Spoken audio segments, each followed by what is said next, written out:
Good morning, Northwest. I'm Devin. And I'm Katie. And we'd like to welcome you to Titan Connect. Please stand for the pledge. Put your right hand over your heart and your left hand by your side and say it with us. I pledge allegiance to the flag of the United States of America and to the republic for which it stands, one nation, under God, indivisible, with liberty and justice for all. Please remain standing for dress code check. And she's not wearing blue today. Yay, we can see Katie. You may be seated. Yearbooks are on sale for $36, or did it go back to $35? Or 37. Or $37, it's somewhere in that price range. And yeah. Go to our website. Yeah, go to our website. Mm-hmm. Good morning, Northwest. This is Katie with this week's Positivity Project, Character Strength, Kindness. The character strength of kindness means that you are generous to others and you are never too busy to help out. You enjoy doing good deeds for other people. Here are some synonyms you may recognize for the character strength of kindness: caring, thoughtful, considerate, selfless, compassionate, and generous. Remember, a person can be kind every single day. As you go through your day, be sure to look for opportunities where you can demonstrate the character strength of kindness. And now for Mr. Agnott.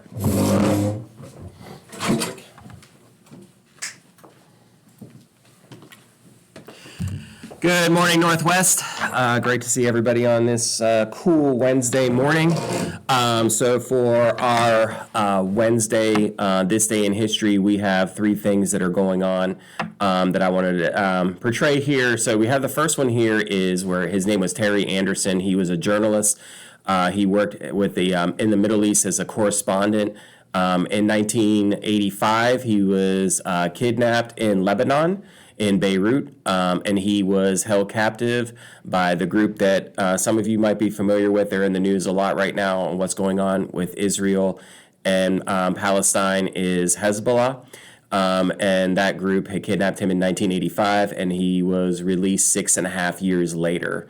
There was 91 European correspondents that were working in Lebanon during this time, during the civil war that was taking place over there.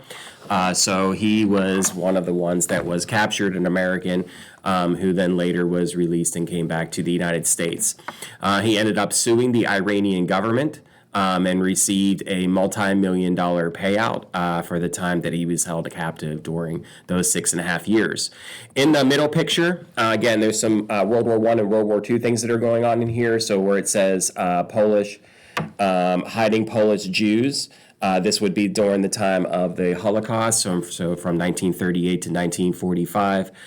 Some of you, I believe in 8th grade ELA, you're going to be learning a little bit about the Holocaust. I know in 7th grade in social studies class, probably in 4th quarter when you guys get to World War II, you guys will be talking and discussing a little bit about what the Holocaust was, what happened, and in this particular picture here is we're just showing the bravery of Christians throughout Germany, throughout Poland, throughout other areas of Eastern and Western Europe, who were hiding Jewish citizens from the Gestapo and from the Nazi Germany to help them from not going to concentration camps, going to ghettos and so forth. So, and why that they were extremely brave to do this is because being caught with hiding Jews did come at times with them being also sent to the concentration camps or to be killed.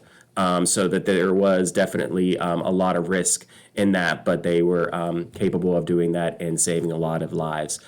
So we wanted to recognize that on December 4th.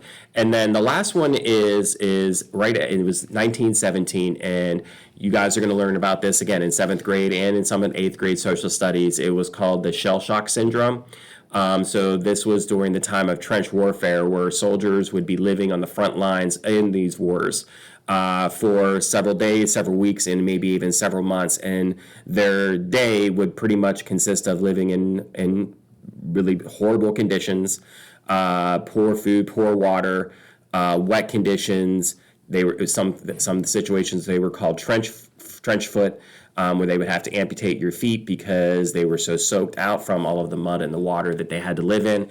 And the shell shock actually came from, it was just 24/7, 7 days a week of having to deal with listening to bombs, gunfire, just stuff that we see in war when we watch movies and television shows or even in our video games. But these guys were living it, and the shell shock became such to the point where their body would literally be just shaking from just the trauma that they had to go through, and the mental illness that was part of that. So that was really the beginnings of what we know today as PTSD, post-traumatic stress disorder, that they started doing that research in World War I. And then post World War I, dealing with these patients and trying to figure out what was going on with them because they had just broken mentally from the ugliness of war. So those were our three for December 4th. I just wanted to make a quick mention, even though it will be on Saturday, is December 7th. December 7th, 1941 is also a day similar to what we do with September 11th of 2001. December 7th was the official attack, a surprise attack that took place in World War II when Japanese kamikaze pilots flew a secret mission to the island of Hawaii, which was a naval base at that time where we had our warships, submarines, and so forth of our naval fleet in the Pacific Ocean, that they attacked those ships and causing great damage and a lot of military killed on that day. So December 7th, 1941 was also the day that President FDR, Franklin Delano Roosevelt, then officially declared war on Japan. So just wanted to mention that since it is December 7th coming up this Saturday. So guys, I hope you stay warm today. I know tomorrow we got our basketball teams playing, so good luck to our basketball teams tomorrow. And we're going to wrap it up by always being respectful, being responsible, and being safe. Have a great Wednesday, Titan family.